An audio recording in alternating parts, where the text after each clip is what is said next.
الكريم اما بعد نشر الطیب فی ذکر نبی الحبیب صلی اللہ علیہ وسلم۔ اب چند و روایات حضور صلی اللہ علیہ وسلم کے محبت کے بارے میں بیان میں روایت اول سن ابو داؤد کتاب الحدود میں حضرت ابن عباس رضی اللہ عنہما سے روایت کی ہے کہ ایک نابینا کی ام ولد تھی، یعنی ام ولد وہ لونڈی ہوتی ہے جس سے بچے پیدا ہوتے ہیں، جو جناب پیغمبر السلام کی شان میں بیہودہ حکایت کیا کرتی اور گستاخی کیا کرتی، وہ نابینا منع کرتا، وہ باز نہ آتی، وہ اس کو ڈانٹتا مگر وہ نہ مانتے۔ ایک شب اسی طرح اس نے کچھ بکرا شروع کیا، نابینا نے ایک چھرا لے کر اس کے پیٹ پر رکھ کر بوجھ دے دیا اور اس کو ہلاک کر ڈالا۔ صبح کو اس کی تحقیقات، اس نابینا نے حضور صلی اللہ علیہ وسلم سامنے اس کے اقرار کیا اور تمام قصہ بیان کیا۔ آن پر فرمایا کہ سب گواہ رہو کہ اس کا خون رائگاں ہے، یعنی قصاص نہ لیا جائے گا۔ اس صحابی کا جوش محبت ادب کس قدر ثابت ہوتا ہے، اس سے حنفیہ کس مسئلہ پر شبہ نہیں ہو سکتا کہ سب نبی یا نبی صلی اللہ علیہ وسلم کو گالی دینا موجب نقض عہد نہیں ہے، کیونکہ عدم نقض عہد سے عدم جواز قتل لازمی آتا۔ یہ قتل سیاستنا زجر ہے کہ اعلانیہ سے کلمات کا کہنا کہ اس کافر کے مذہب میں بھی داخل نہیں، کہ بار بار کہنے جو دلیل ہے تمرد اور استخفاف اسلام کی بلا شبہ موجب زجر بالقتل ہے۔ دوسری روایت امام بخاری نے کتاب شروط میں قصہ حدیبیہ کی ایک طویل حدیث نقل کی ہے۔ اس میں یہ بھی ایک عروۃ بن مسعود رئیس مکہ نے آپ کی مجلس شریف میں سے واپس جا کر لوگوں سے بیان کیا، میری قوم واللہ میں بادشاہوں کے پاس گیا اور قیصر کسریٰ اور نجاشی کے پاس گیا ہوں، واللہ میں نے کسی بادشاہ کو نہیں دیکھا کہ اس کے مصاحب اس کی اس قدر تعظیم کرتے ہوں جس قدر صحابہ محمد صلی اللہ علیہ وسلم کی تعظیم کرتے ہیں۔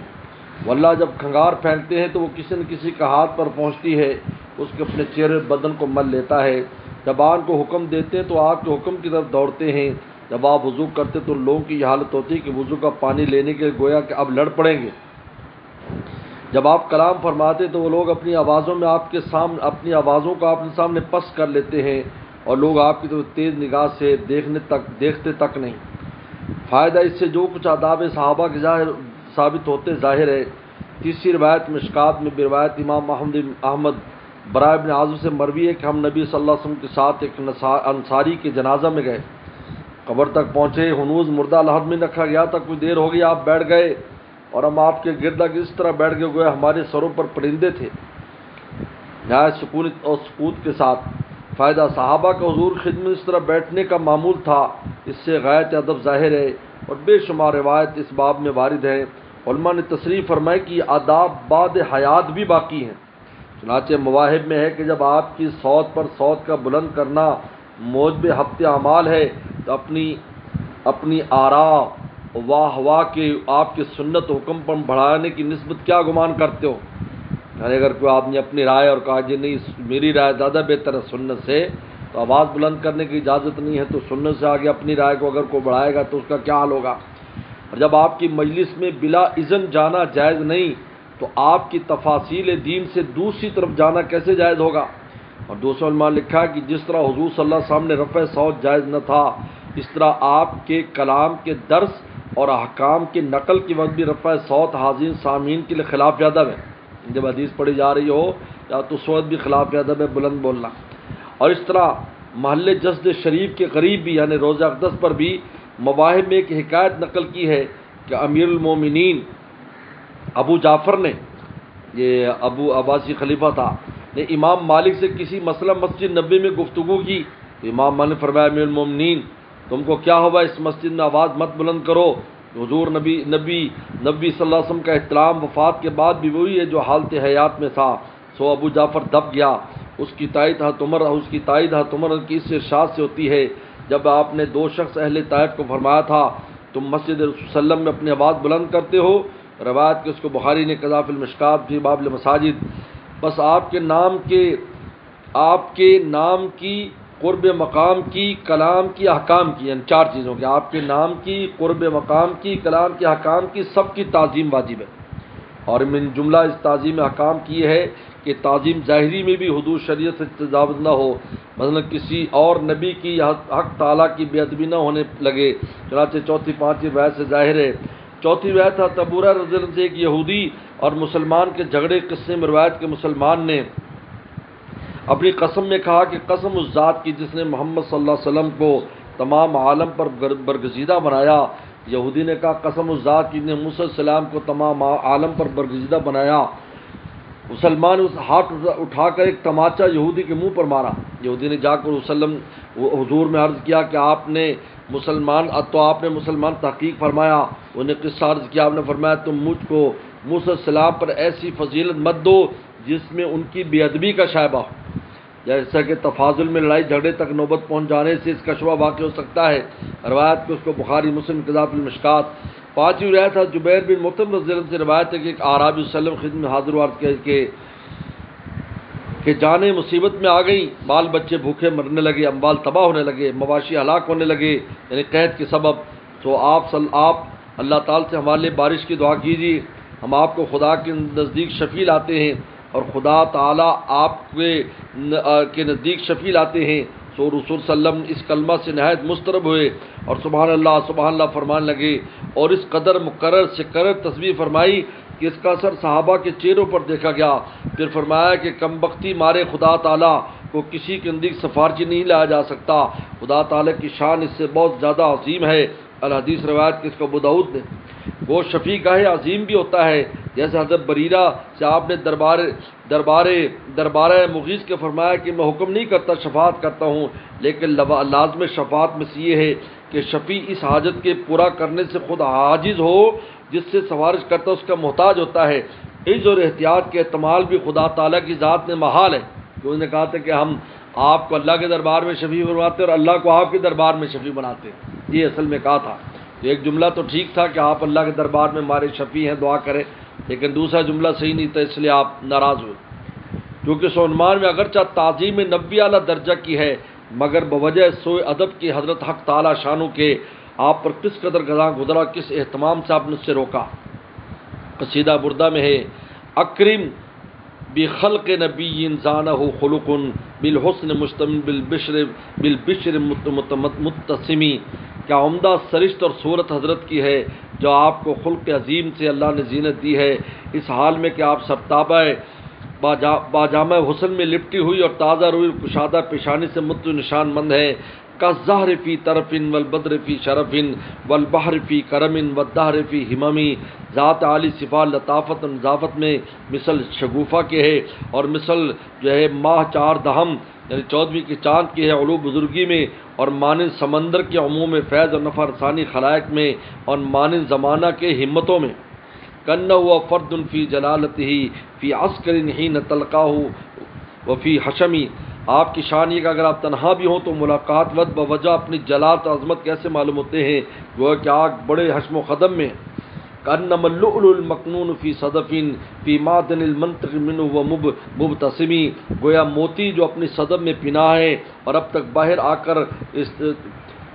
آ کر استعمال نہیں ہوا، اپنی چمک اور دمک میں ان گوہروں کے مشابہ ہے جو ان دو کانوں سے نکلا ہو، جن میں ایک کان زبان مبارک ہے یعنی کلام بلاغت انتظام، اور دوسری دو لب شریف اور دندان درخشاں۔ خلاصہ ہے کہ وہ موتی جو ہنوز صدف سے نہیں نکلا، وہ کمال صفائی و چمک میں آپ کے کلام اور دندان سے مشابہ ہے، گو ان کی صفائی کو نہیں پہنچ سکتا۔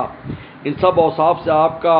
معظم صورتاً مان ہونا ثابت ہے، اور یہ مقتضی ہے کہ کمال محترم اور واجب توقیر ہونے کے۔ یا رب صلی وسلم دائما ابدا علی حبیبک خیر الخلق کلہم، وآخر دعوانا الحمد للہ۔ اللهم صل على محمد وعلى آل محمد ذي المقرب عندك اليوم قيامة۔ اللهم إني أسألك بأسمائك يا مؤمن يا مهيمن يا قريب خلصنا من الوباء والطاعون يا الله الأمان يا الله الأمان يا الله الأمان يا ذا النعمة السابق يا ذا الكرامة الظاهر يا ذا الحجة البالغ خلصنا من الوباء والطاعون يا الله الأمان يا الله الأمان يا الله الأمان يا قائم لا يزول يا عالم لا ينسى یا باقی لا یفنا یا خلصنا من طاعون والوباء یا اللہ المان یا اللہ المان یا اللہ المان یا حی لا یموت یا صمد لا یتم یا غنی لا یفتخر خلصنا من طاعون والوباء یا اللہ المان یا اللہ المان یا اللہ المان یا اللہ یا رحیم یا قدیم من کل قدیم یا عظیم یا کریم من کل کریم خلصنا من الطاعون والوباء یا اللہ علمان یا اللہ علمان یا اللہ علمان یا من فی سلطانی عظیم یا من فی ملکی قدیم یا من فی علمی محیط یا من عز لطیف یا من لطف شریف یا من فی ملکی غنی خلصنا من الطاعون والوباء یا اللہ علمان یا اللہ علمان یا اللہ علمان یا من الیہ یحرب العاصون یا من علیہ یتوکل المتوکلون یا من الیہ یرغب الراغبون یا من الیہ یلتجی الملتجون یا من الیہ یفزع المذنبون خلصنا من الطاعون والوباء یا اللہ علمان یا اللہ علمان یا اللہ علمان اللہم انی اسألک ببقائک یا عالم یا قائم یا غفور یا بدیع البقاء یا واسع اللطف یا حافظ یا حفیظ یا مغیث یا صمد یا خالق یا نور قبل کل نور یا نور کل نور یا اللہ خلصنا من الطاعون والوباء یا اللہ علمان یا اللہ علمان یا اللہ علمان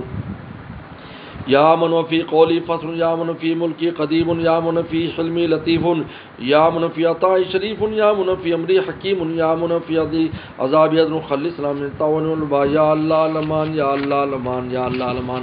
اللہم انی اسألک باسمائک الحسنی یا اول الاولین یا آخر الاخرین یا ارحم الراحمین خلصنا من الطاعون والوباء یا اللہ علمان یا اللہ علمان یا اللہ علمان نسألک ان تجیرنا من عذابک واغفر لنا ولآبائنا وامہاتنا ولازواجنا وذریاتنا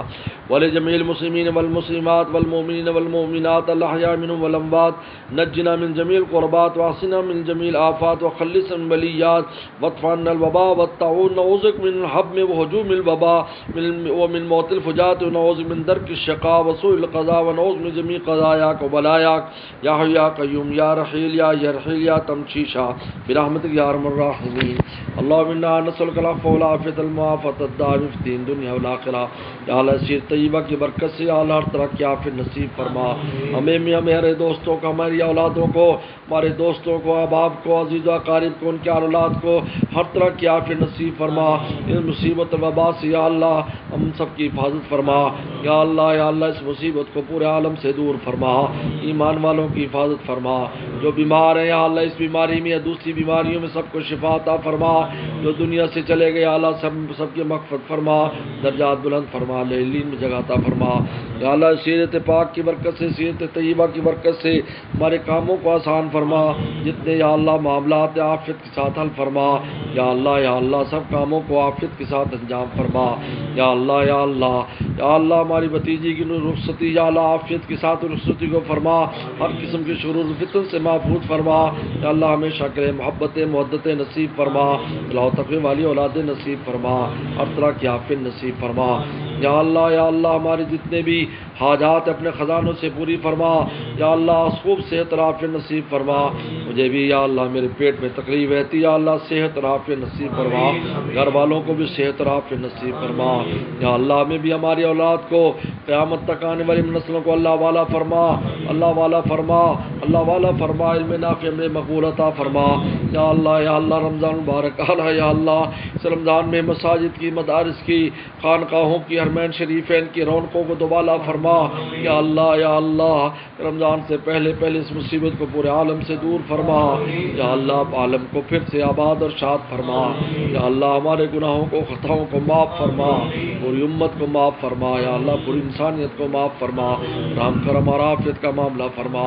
ہماری دعاؤں کو شرف قبولیت نصیب فرما ربنا تقبل منا انک انت السمیع العلیم صلی اللہ تعالی علی خیر خلقی محمد و آلہ وصحبہ اجمعین. استغفر اللہ.